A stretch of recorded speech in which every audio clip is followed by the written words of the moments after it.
આ પ્રસાદીનો સભા મંડપ છે.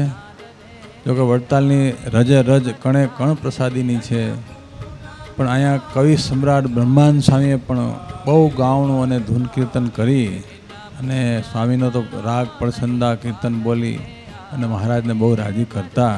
તો આ પ્રસાદી ભૂત જગ્યામાં આપણે બેસવાનું મળે, આપણે ભગવાનને સંભાળી અને કીર્તન ભક્તિ કરવાનું મળે, એ બહુ આપણા મોટા ભાગ્ય છે. સંપ્રદાયમાં પોતાનું સ્વરૂપ જો હોય તો વડતાલમાં અહીંયા હરિકૃષ્ણ મહારાજનું સ્વરૂપ બિરાજમાન છે. એવું દિવ્ય અલૌકિક આ સ્થાન વડતાલ એટલે સ્વામિનારાયણ સંપ્રદાયનું શ્રેષ્ઠ સ્થાન. એક ડગલે જગન ફળ થાય રે આવે વરતાલે. એના જન્મ મરણ દુઃખ જાય રે આવે વરતાલે. એના જન્મ મરણ દુઃખ જાય રે આવે વરતાલે. હે ધન્ય પૂનમિયા, હે ધન્ય પૂનમિયા, નર નાર રે આવે વરતાલે. ધન્ય પૂનમિયા નર નાર રે આવે વરતાલે.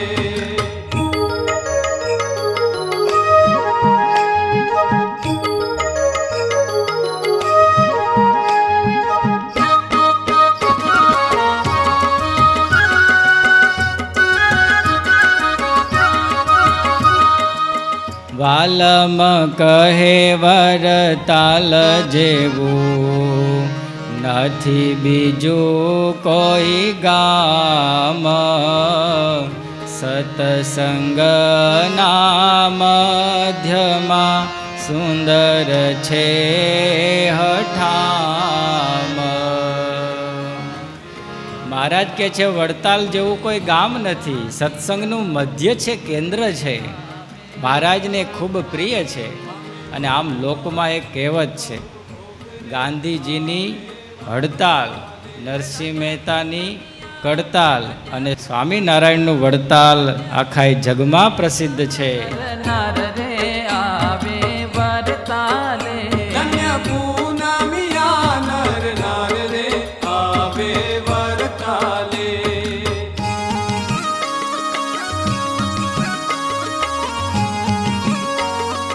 આ ધામનો મહિમા ખુદ શતાનંદ સ્વામીએ સત્સંગી જીવનમાં કહ્યો છે. સ્વામિનારાયણ ભગવાને પણ આ સ્થાનમાં રહી શિક્ષાપત્રીની રચના કરી, આચાર્યની સ્થાપના કરી અને સૌથી આપણા માટે જો શ્રેષ્ઠ હોય, દિવ્ય હોય, ભવ્ય હોય તો હરિકૃષ્ણ મહારાજની જે મૂર્તિ છે, આપણું ઉપાસ્ય સ્વરૂપ છે, પોતે અહીંયા પધરાવ્યા છે.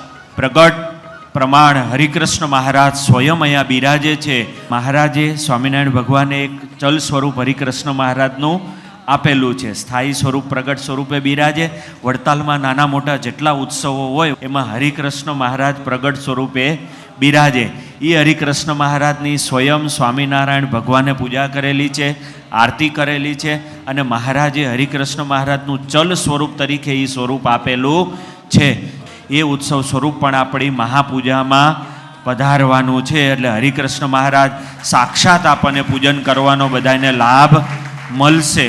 લક્ષ્મીજીએ જ્યાં તપ કર્યું છે, તપોભૂમિ છે આ, એ બોરડીના વૃક્ષ નીચે એ જ જગ્યા પસંદ થઈ અને ત્યાં મહારાજે આ મંદિરનું નિર્માણ કરાયું. વડતાલ ધામ દ્વિશતાબ્દી મહોત્સવના ઉપક્રમે અનેકવિધ આયોજનો થયા છે.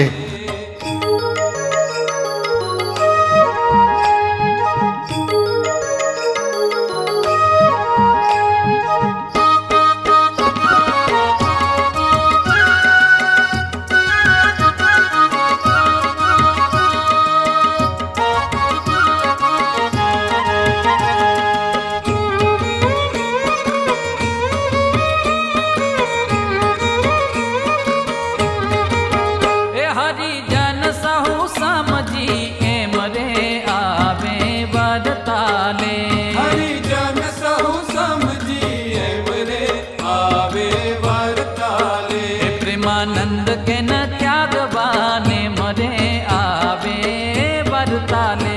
પ્રેમાનંદ કે ન ત્યાગવાને મરે સૌ કોઈના માટે, સુખાકારી માટે, આરોગ્યને માટે, અધ્યાત્મને માટે, વ્યવહારને માટે બધાયમાં ફળદાય નીવડે ને એવું મહાપૂજાનું પ્રવર્તન કર્યું હોય ને તો સદગુરુ ગોપાળાનંદ સ્વામીએ કરેલું છે. મહારાજે મંદિર 6 બનાવ્યા, પણ પૂનમ ભરવાની જો આજ્ઞા કરી હોય તો એક માત્ર વડતાલ છે. વડતાલ છે એ મુક્તિ અને ભુક્તિનું કેન્દ્ર છે. મુક્તિ માટે મહારાજે હરિકૃષ્ણ મહારાજ પધરાવ્યા છે અને આલોકની સુખાકારી માટે લક્ષ્મીનારાયણ દેવ મહારાજે પધરાવ્યા છે. એટલે વડતાલની પૂનમનો બહુ મહિમા છે.